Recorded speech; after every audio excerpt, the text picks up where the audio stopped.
This is my watercolor sketchbook, and I'm actually going to create two separate images on this one page. I'm going to work vertically, so I'm going to work a little bit smaller. You're free to work a little bit larger if you feel like you have more time.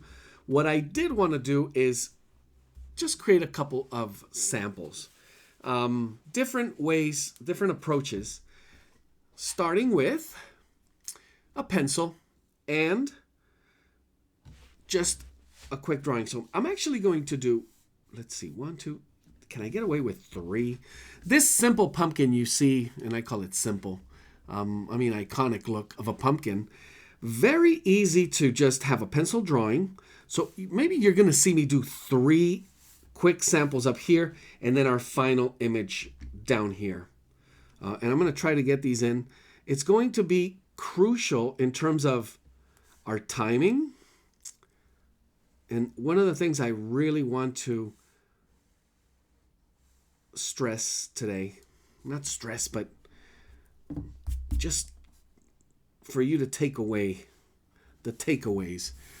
A very light pencil line. Notice that I'm making it really small. See if I can maybe fit 3 here. We want biggest, simplest shape. Just a hint.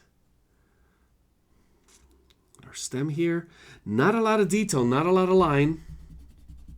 Within, we're going to do that with watercolor. So we notice that we have a little bit of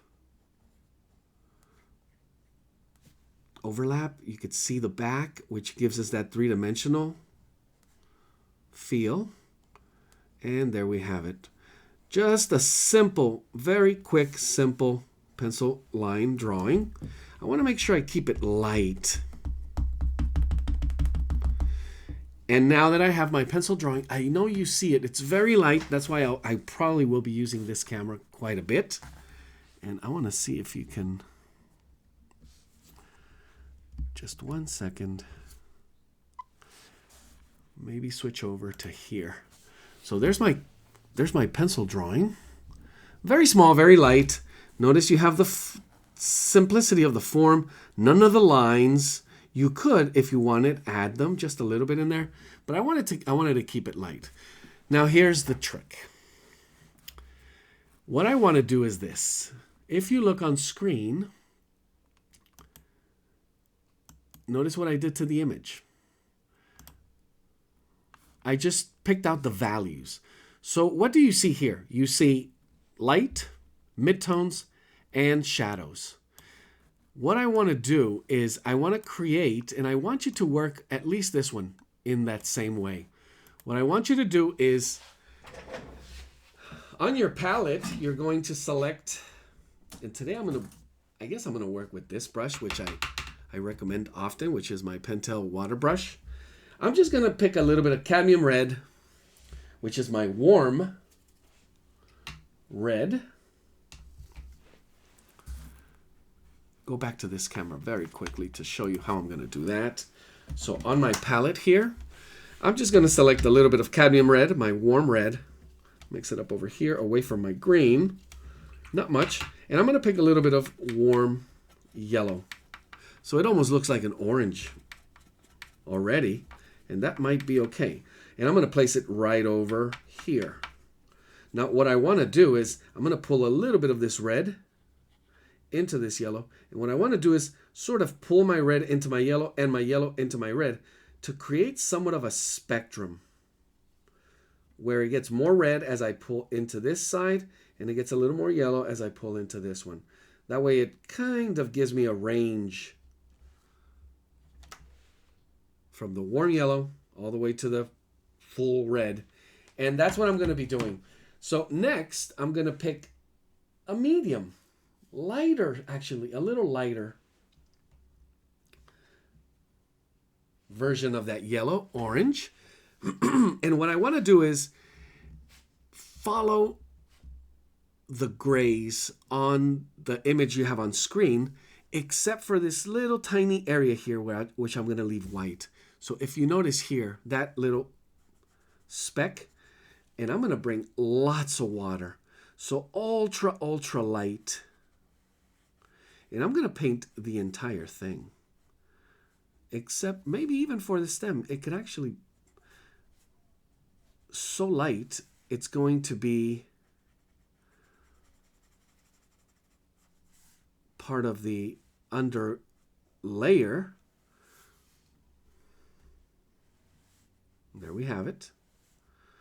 And while it's still wet, this is the key, while it's still wet, what I want you to do is begin to pull in just a little bit of middle and follow the layers of medium gray. You can actually bring this one all the way from here to the back. Now, I don't want you to do this rushing. This, you should take your time. Sometimes you almost want to wait. And the key is going to be to wait for that perfect moment of moisture. I could actually just lay this down. Notice how I could just dab it in or stain the paper. So I could just lay it in. And the key here is the difference. Notice how I have a lighter version. Call this layer 1. Where we see just a lighter version. I got to actually see some of these here at the top where I don't want it to get too dry too fast. But I should also have a paper towel ready so I could wipe excess pigment and begin to do just a little bit of managing the edges. So when you have lines or variation of color along the line, I don't want to make this white. So I'm tapping it in with just a little bit of water, just a lighter version of that original one. Okay, so we have 1, 2. Let me bring in just a little more, and we're going to bring that just at the top here. And yes, you do begin to see lines. And what we're doing is just basically reading the light. So we have value number 1, the lightest. Then we have that big chunk of light gray. I just added a second layer, which would be that middle gray, which already is part of the shadow. And now here comes the next one. So for this last one, I could go full red here. And I want to follow that shape once again. So what am I painting here? What I want you to see is we have the light version. We have that middle gray, and now we have this dark shadow. And the shape of it, I could see it. Now, if we want sharper edges, we're going to have to wait until it dries just a little bit. So you have to manage the moisture on the paper. But I see that shape, so I'm painting the entire thing where I see black here. So if you can isolate the shapes of light gray, middle gray, and black, that's basically what I'm going for here. And yes, we have some of those popping up back here. And just a tad right there. A little linear right here.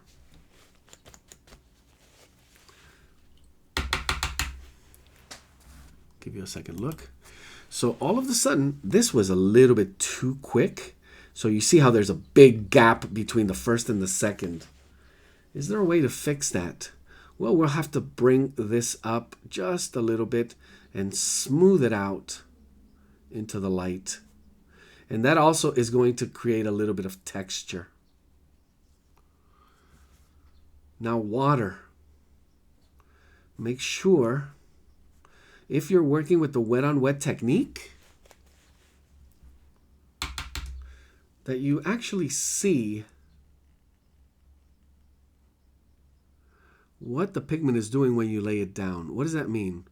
If it's too dry, if you feel the simplest technique, which is wet on dry paper, it'll stay still pretty much. But if the paper's wet and I bring wet pigment and when I lay it down, I see it move, there's a level of movement that you can control. So the stages of moisture, I'm going to repeat them for those of you who already know them. They're wet, moist, damp, and dry. So wet on wet, it's kind of chaotic, beautiful, but don't have much control. Moist is the ideal, that magic moment where you can control and you still get that magic. Damp, it begins to feel more a little bit of the wet on dry feel. And then dry, it's just the brush stroke. So I'm going to go for a little sepia tone here, and I'm going to, you notice how there's a little bit of green there. Do the same for the stem here. Just adding a little bit of water and using that orange that we had there previously, add a little bit of brown. So this is a dark umber brown. You can use a little bit of green and red, complementary colors, to also create that look. Now finally, in this final sample here,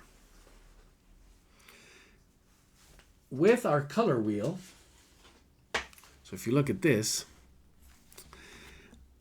would you say I'm here, here, or here? So orange, there's orange.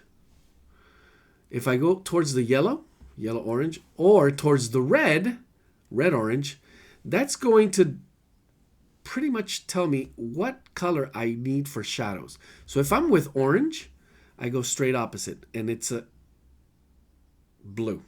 Now, what type of blue? Is it a reddish blue or is it a greenish blue?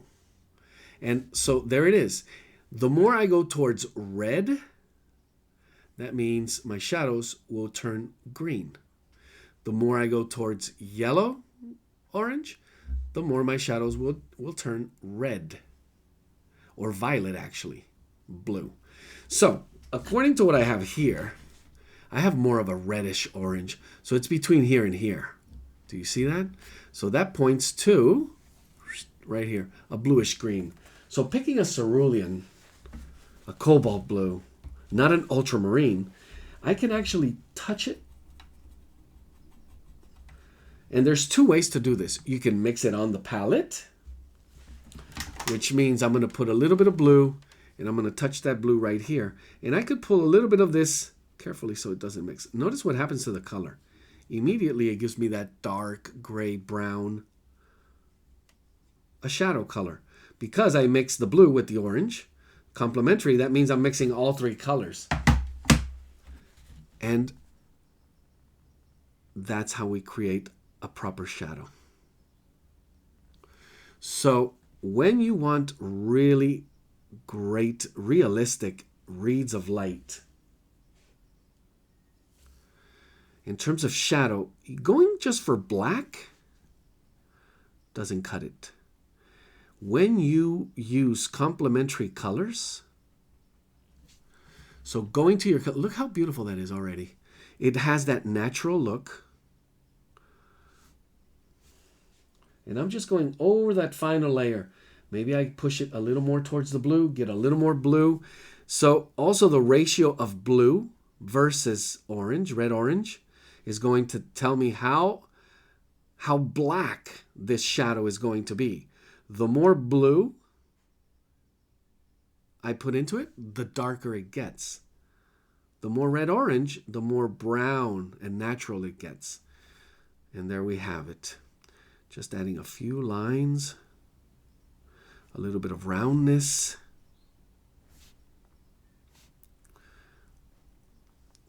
But the key, what I wanted to show you today was how to follow a guide with light like we have on screen when you're actually looking at something like this. So in order to create that three-dimensional look, the simplicity of reading light, midtones, shadows is going to do so much more for you. And obviously we haven't even gotten to the part where I could bring in a little bit of extra red, just cadmium red, and touch it right on top of it. So just a couple of pops of red color, giving it a little more vibrant.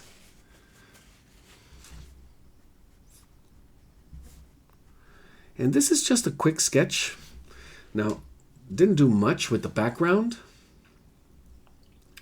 But if we were to use just a tiny bit of green, and I'm going to mix a touch of red, a minuscule amount of red into that green to make it more earth tone. And I'm just going to give it a quick little background, somewhat abstract. I got to be careful because this is still wet, so they could kind of bleed into each other. I don't want my colors mixing that way. But if I just do a quick little, adding a little bit of water and bringing in the pigment to create just a bit of a background, then we can create an even more realistic sensation by developing shadows. So how are we going to do that? Show you in just 1 second.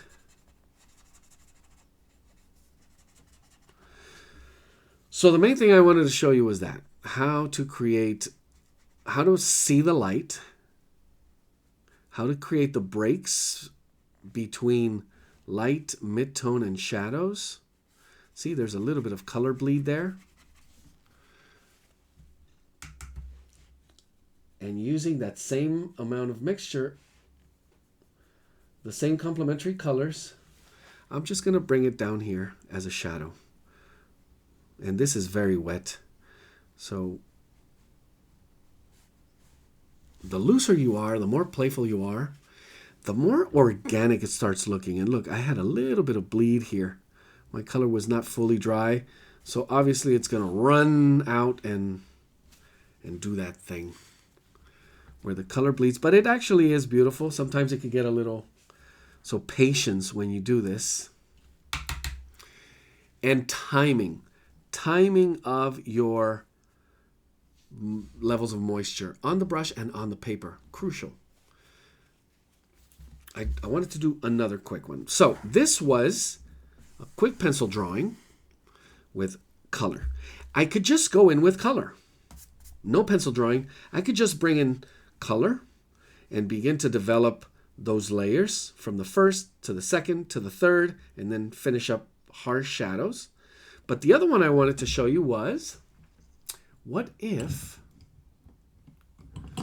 I use an ink pen instead of a pencil? So using an ink pen, I'm going to create a quick one. If you're still working on that first one and taking your time with it, so I'm just going to do a nice hard line.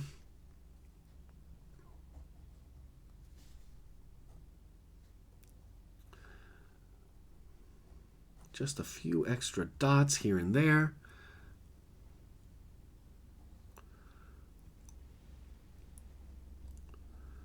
And there we have it. That's simple. I'm going to add just a few dots right through here. Kind of as markers. And there we go. If I wanted to add something for the background, using the same brush, I'm going to use most of it as wet on wet. So you'll see me just add water. And the ink is permanent ink, so it's not going anywhere. And by the way, you can also use water-soluble inks or water-soluble pencils, watercolor pencils, and it is a beautiful effect. You have to know the tone that you're going to get. Sometimes it's blue, sometimes it's sepia, more brown. Sometimes it's just black, close to black, some of those inks. And the variety of inks that you could use for that,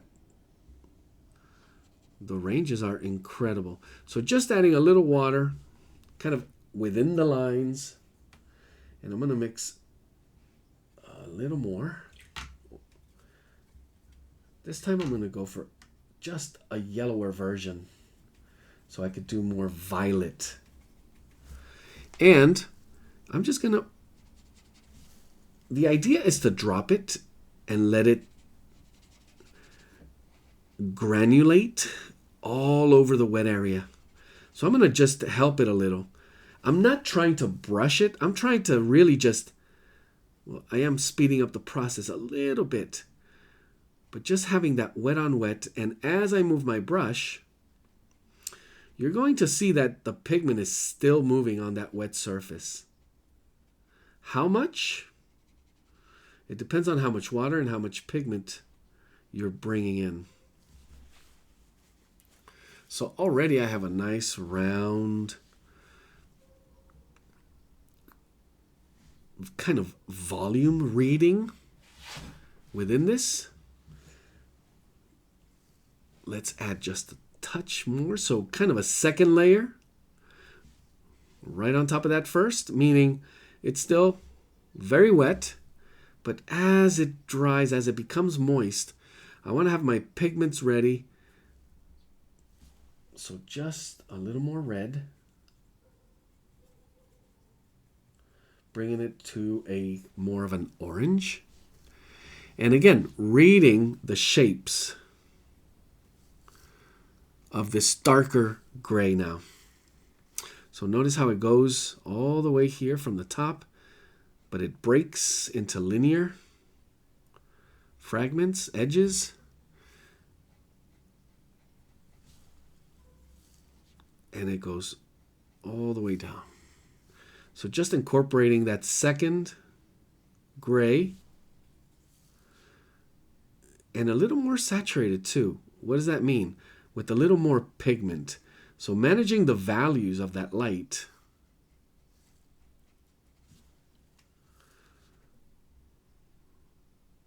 And I should have also mentioned, one of your biggest jobs as an artist when you're working with something like this is to identify where the light is coming from.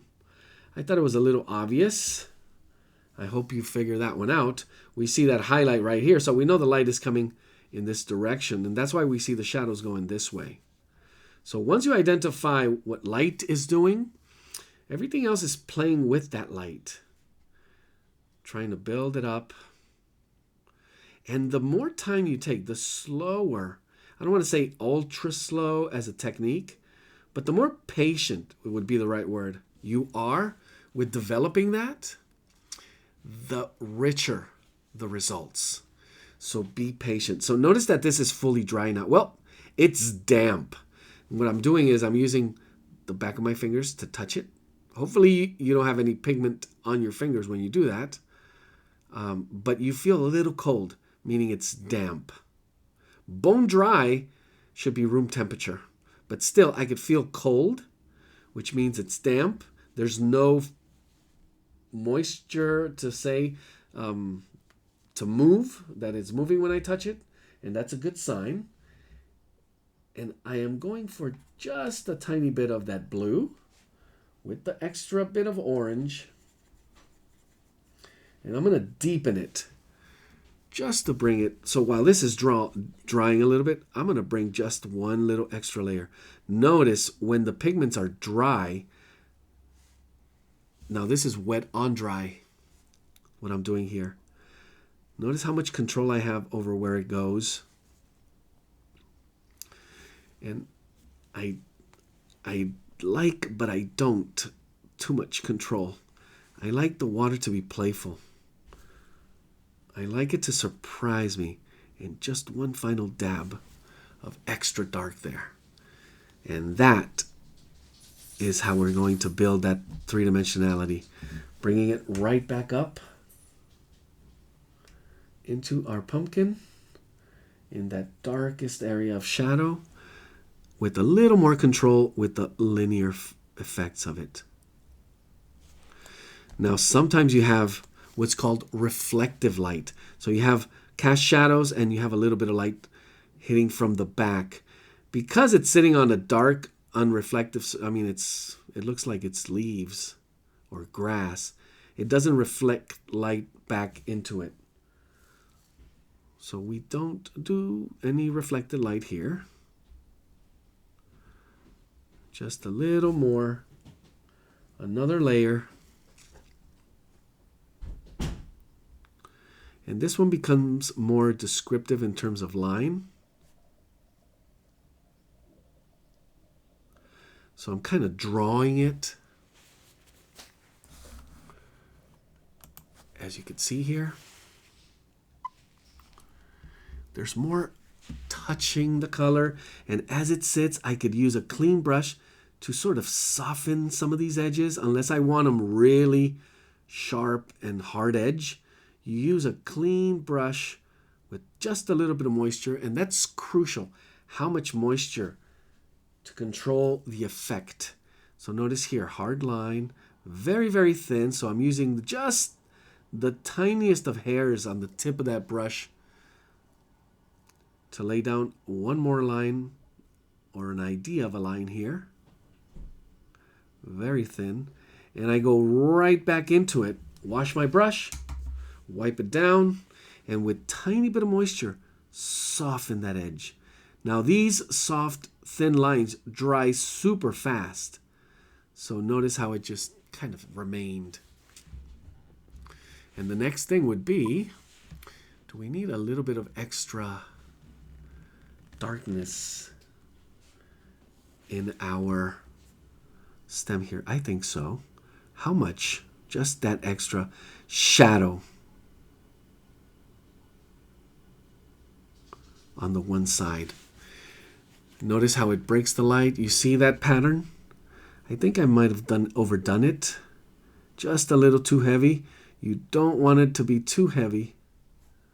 Always favor the lighter side of watercolor. Because once you go too dark,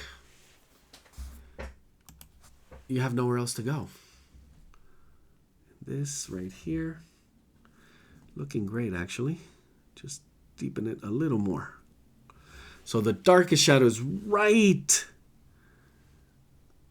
where the ground meets our subject. And I got carried away. It happens. This is now damp. It was supposed to be moist. But I'm basically using just ink lines to develop the same 3 layers. 1 or 4. If you see 4, 5,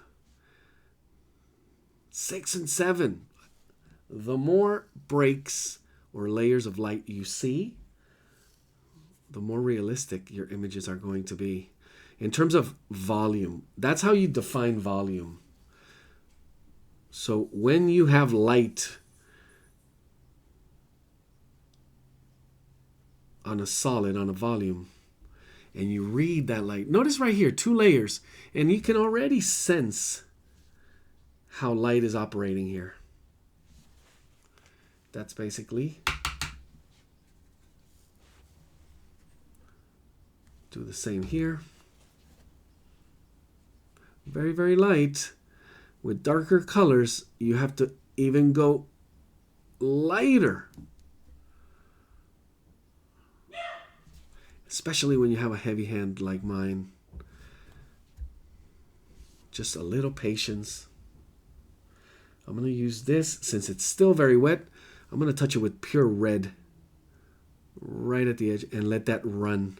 Because while this is still wet, you'll see that it'll permeate. It'll move around.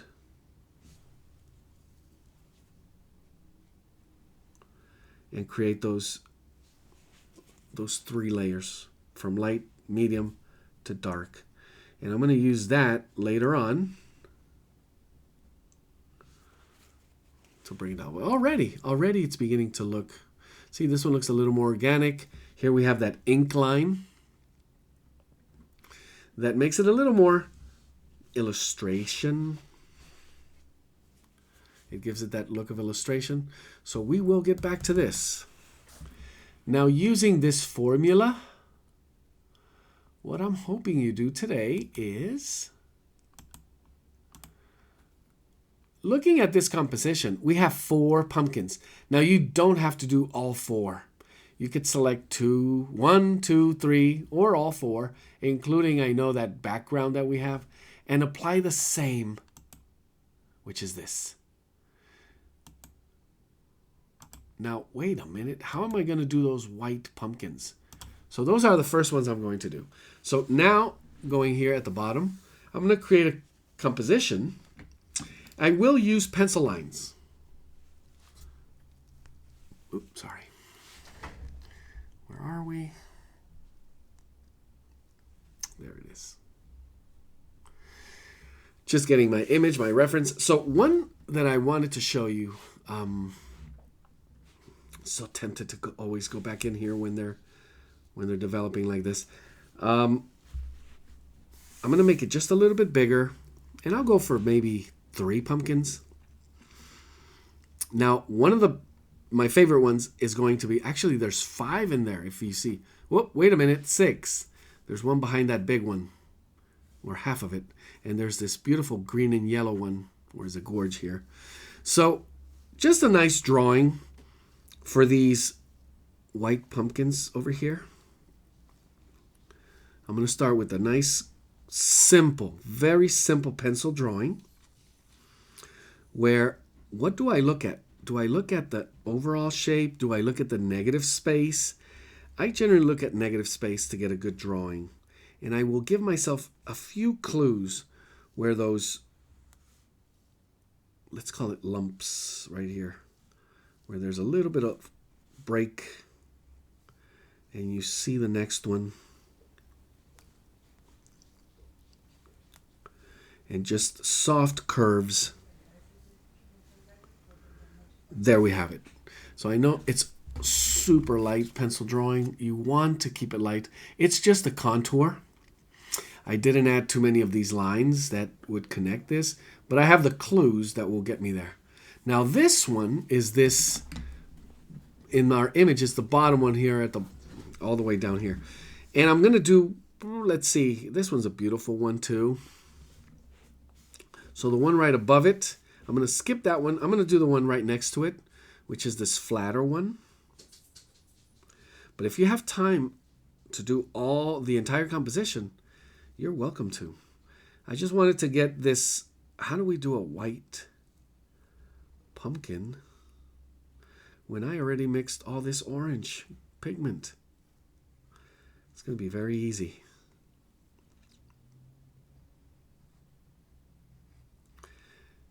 There we go. These stems give you all the clues you need right at the edge, right down. And this one I do want just a few more hints at these lines.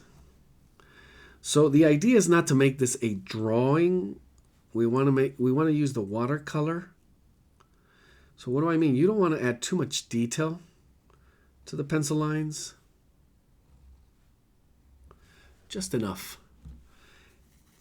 And then I'm going to overlap this one right into this bigger one right here. So I'm just moving this big corner pumpkin over here and overlapping it right at the edge. Visualizing a new composition.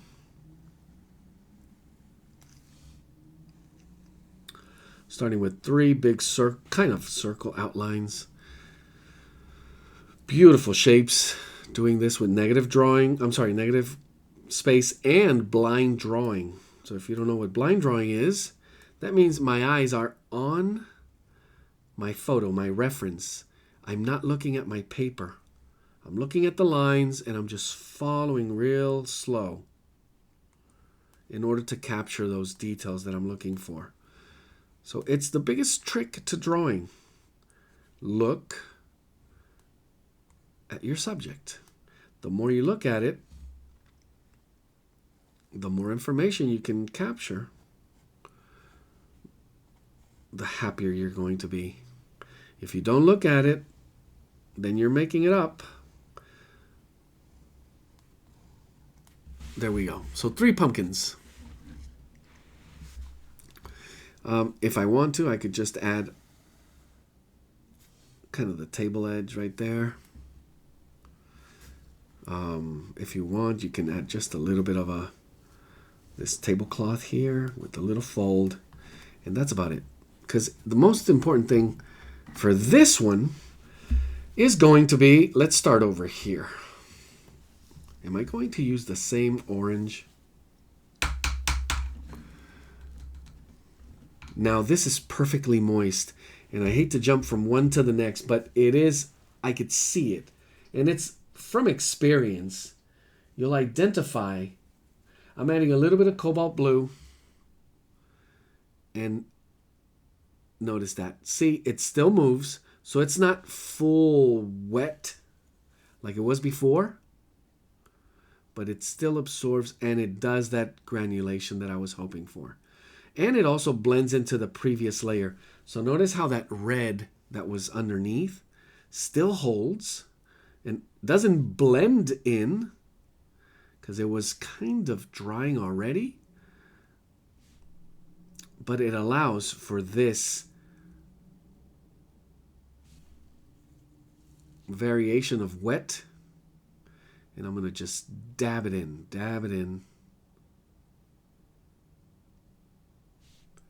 just like that. And I just did this, and I kind of made it up. I wasn't looking at the reference. I was looking at my other pumpkin.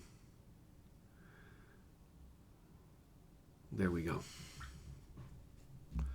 So just having this, moving a little bit of pigment around.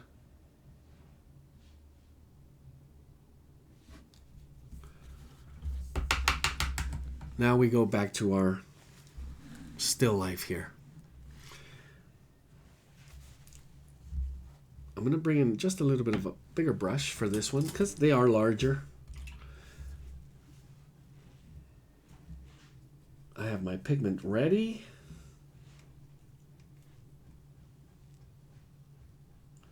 Make sure I have it on my palette. That's step one. You want to make sure your color is mixed before you add your water. And I do. And I'm going to just wet this entire area. Now, one is a little more yellow than the other, so I'm going to start with this big one. Just water. And remember, I could go into the stem, the whole thing, because the color on that one is, oh, wait a minute, it's actually lighter. So I'm going to dry that up just a little bit. We have more of a yellow ochre or sepia tone.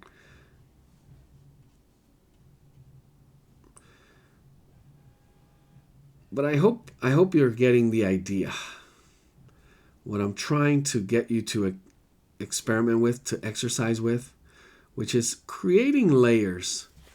Now notice the layers of light here. First thing, where's the light coming from? Big important question. And what is it doing? And as this is still wet, I'm going to start, light hits right here, right there. So that's the area I want lightest. And as it moves, I'm gonna actually show you once again by lifting, tapping it with a little bit of a paper towel here. That's where our highlight is. And it breaks right at the bend of those lobes right there.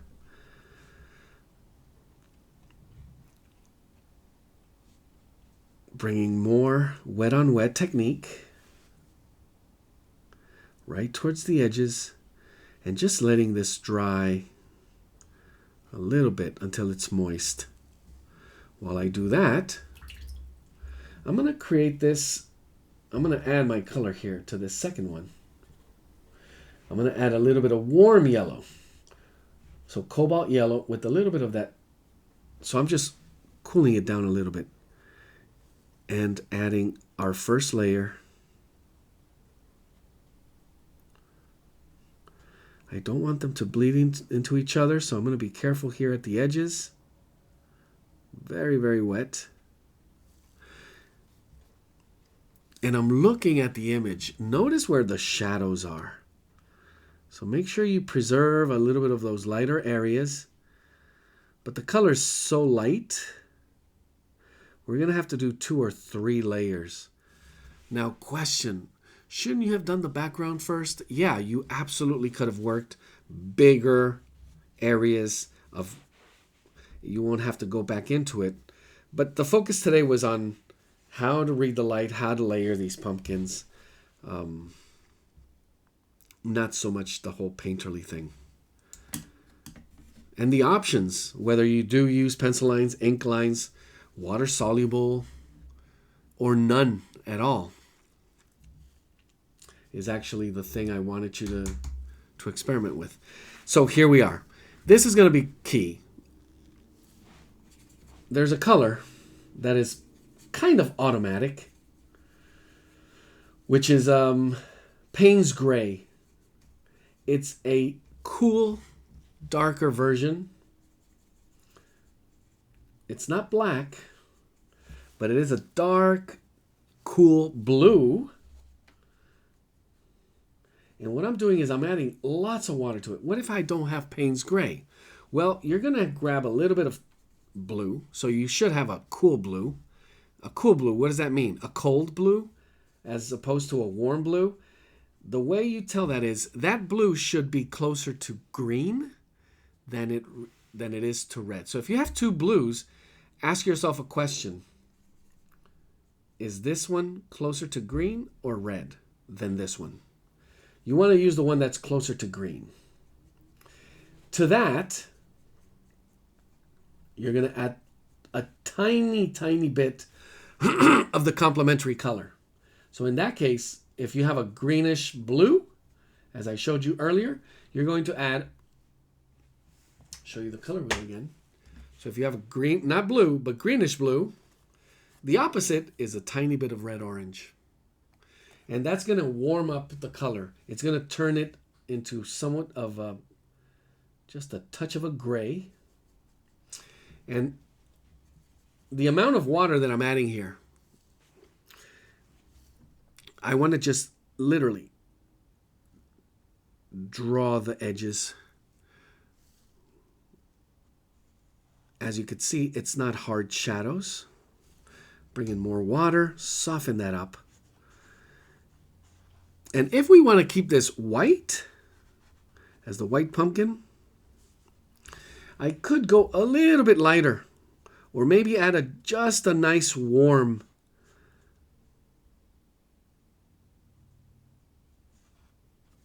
sort of a sepia tone as well. But what I want to make obvious is, notice how just following the map of light, and I am going to leave those areas that you see white, just like you see on the image, completely white on this sample. So you can follow and see how easy it is to follow the reading of the light, the reading of the map. But what if I don't have this black and white image like you did? What if it's a color image? Well, that's the job of an artist.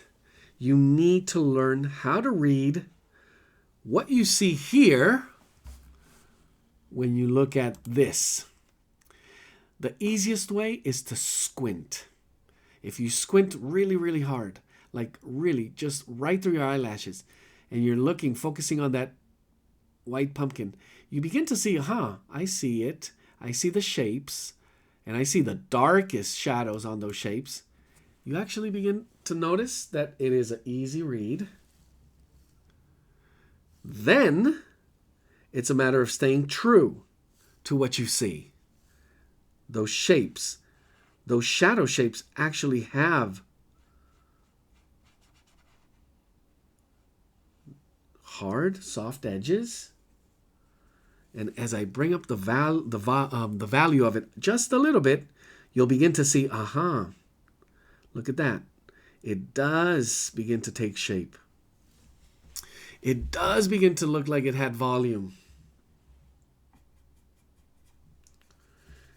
Add a little more pigment. Deepen just a little bit some of the values in there. What does that mean? The darker they get, notice how it gets really dark right here at the edges. And I'm going to make this dark for now, but I'm going to come back with some green. And right in here. So you want to work the wet on wet technique. Make sure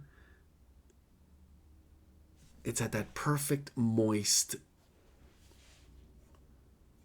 magic moment, and develop the shadows.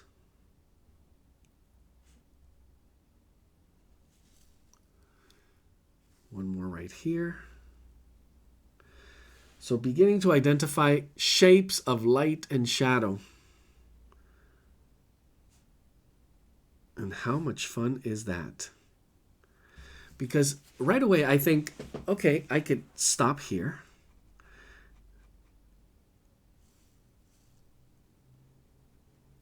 The more I do to it, the more I begin to lose.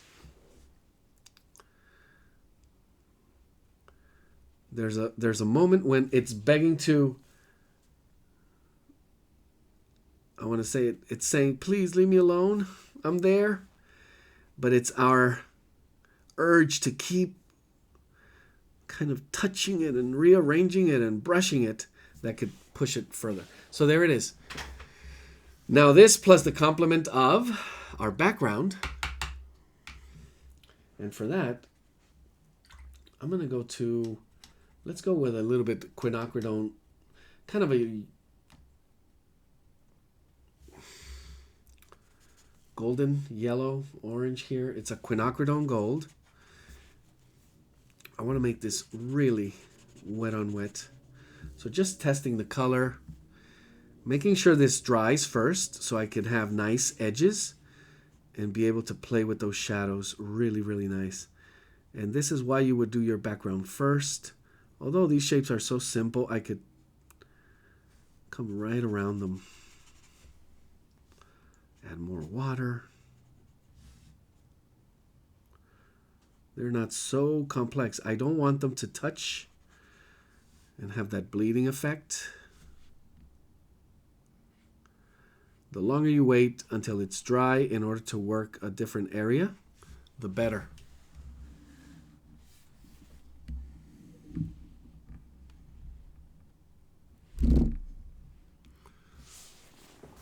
Just another quick look right here. Very simple. There's 2 or 3 layers from the white of the paper to that medium to the darkest, which is not too dark. Oops, and I just touched it with a little tiny bit of yellow, which we could do. By the way, as a layer, I could bring color on top of this, and it will actually read the values. Really, really nice. But you're seeing what I'm doing here with the wet on wet technique, hopefully. Having that pigment just do surprising things, beautiful things. And it also begins to showcase the three-dimensionality effect of what will soon be some of these shadows.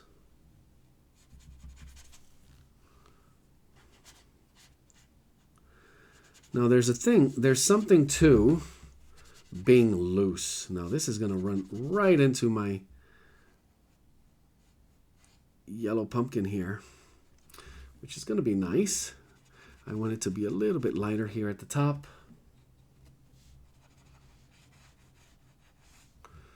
And then I'll probably work the background with a little more gray. I love grays. Learning to love neutral colors, browns and grays, is a great, it's actually your best thing you can do as a colorist, as a painter, whether it's watercolor, acrylics, oil, color pencil even. To learn how to maximize the use of colors and pigments by having your neutrals be quiet as the supporting cast. And letting these more powerful hues take center stage. Small tips and tricks. So you begin to see how it's taking shape. Let's go back here. I'm going to use a little bit of yellow ochre just to kind of begin to level this as a first layer. Very light. This is going to be my lightest version of the color here, and I'll come back. Second and third layers are going to be browner towards a burnt umber, and that already works. Has a little bit of granulation to it. Now what happens if it dried already and I want wet on wet? Well, there's a couple of ways to do that. One is using a spray bottle, one of these, where you just give it a little psst, psst, squeeze. But that's chaotic. You kind of don't have control where you could do things where you cover an area. but it's risky. It's mad scientist-like, and I get really great effects from it. The other would be to just, with a damp brush, wet brush could be, very carefully without disturbing this pigment. So it has to be dry. It's because it's dry that I could re-wet a certain area. And it's because it's been wet before, it tends to dry just a little bit faster. But notice I am not dragging the pigment, just re-wetting, and it stayed put. And then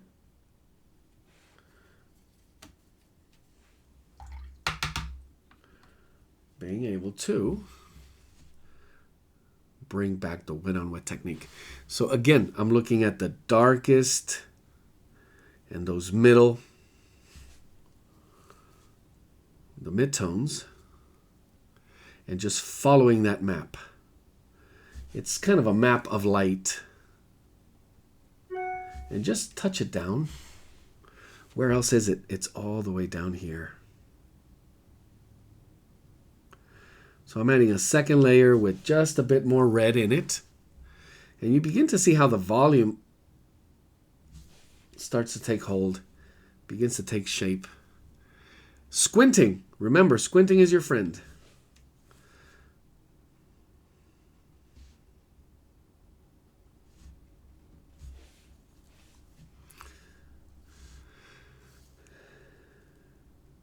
So I'm looking for those dark gray areas, and they're all over. They're up here, as you could see, and they're down here meeting in the middle. I don't want that middle disturbed. I want it to stay as is. And I'm going to add this and all the way back here as it gets all the way into the shadows. Big, big, big change here in shape here with the shadows.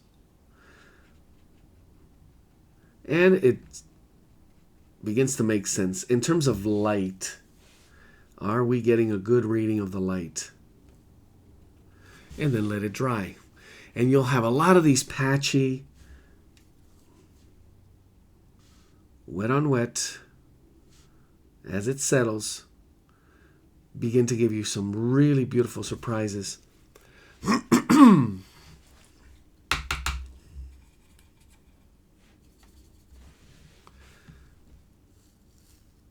Look at the shadow down here.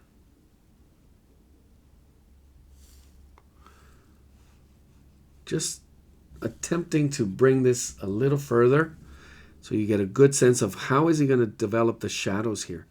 Well, they start dark right at the middle, and then they soften up towards the edges. And I'm using just the same mixture of Payne's Gray, and I'm going to soften up the edge. There's no cast shadow on this pumpkin here, but it goes all the way back here. And then it opens up once again. But just that little bit of extra pigment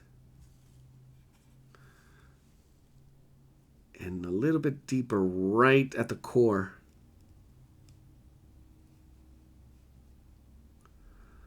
And the more you just touch it on, the stronger it becomes. Touching this with a tiny bit of green. And I'll bring in a little bit of green into this one as well. I'm doing that early here since it's going right back to this pumpkin. A little bit lighter.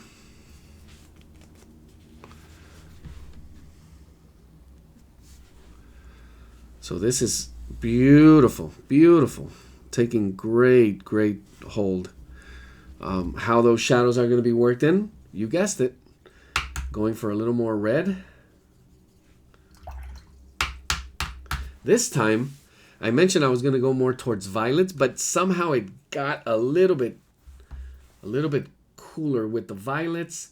It's still closer to a blue-green,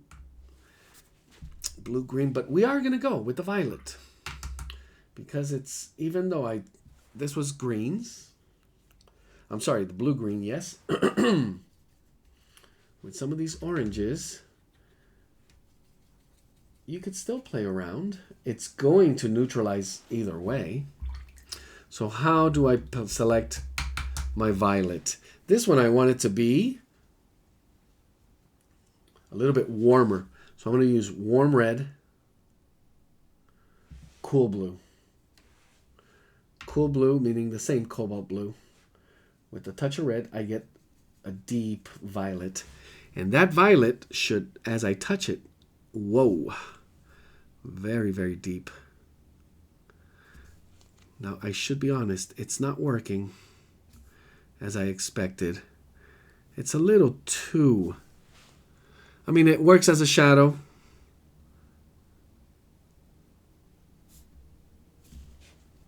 But it might be a little too strong. It shifts the temperature, but experiment with it. If you go towards green, blue-green, or a blue-violet, I went one step further with a warm violet. So I went more towards the red. Just to show you options. How you can manipulate the color wheel and take advantage of all the richness of all the combinations of colors. And you see it still works. It won't look as natural. I mean, sometimes you'd be surprised. The things in nature and what we think looks natural, this may even have a more natural look than I expected. So only one way to know is what I say. And that is go out and try it.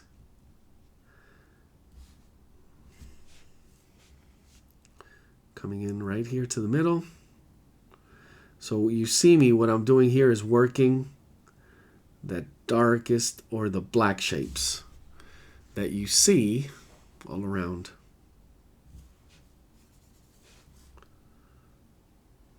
Just a little bit deeper. Pick up a little burnt umber and create just a few streaks here.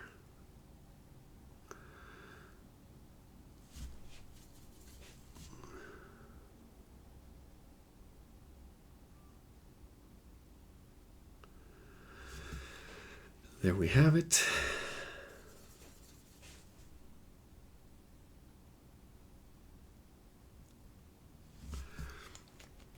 And the option to let it sit, let it rest a little, and be able to bring punches of color again.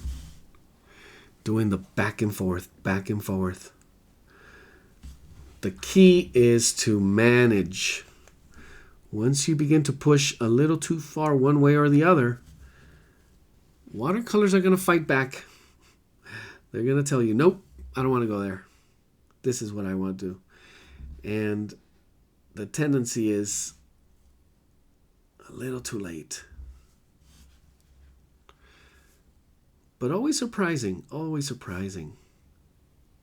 Just adding a little bit of the line in between.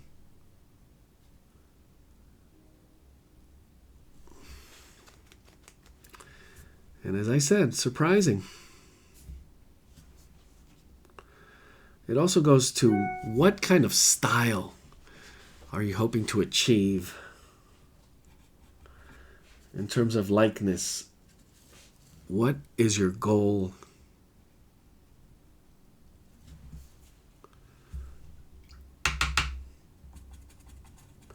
More of this violet, and I'm going to touch it with some of that Payne's gray to really push the shadows here and the cast shadows.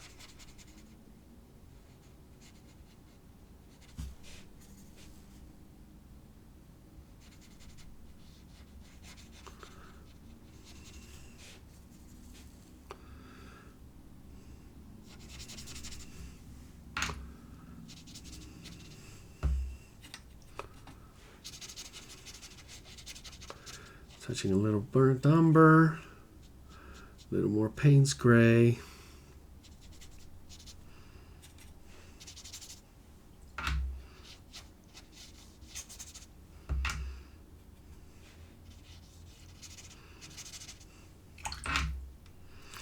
Just blending in here, a little more abstract in the foreground.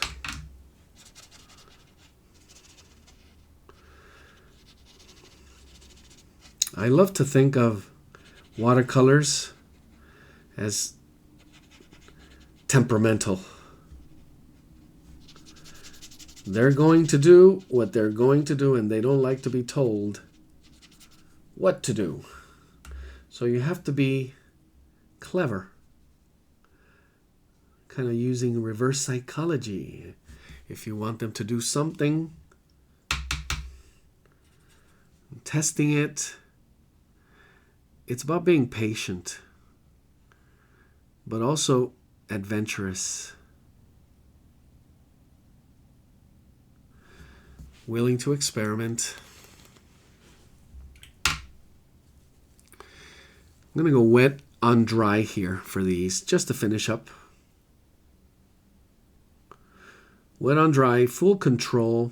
Not as pretty a look as, I mean, it's, for me, maybe you love the control and the look of the sharp edge. For me, I need to soften that up just a little bit.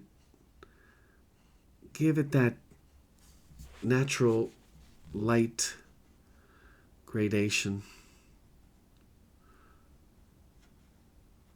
And a little more playful. Letting the water dictate.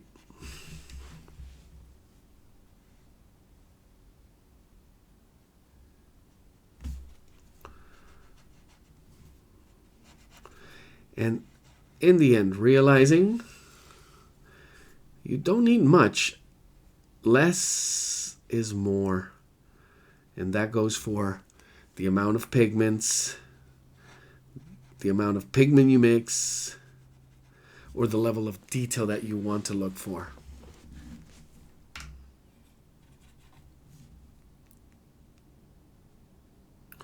Just a couple finishing touches. Always working from lightest to darkest. When you know that in the end, the darkest is going to be just a couple of finishing touches. Hopefully. Just like that. And there we have it. A beautiful composition of pumpkins.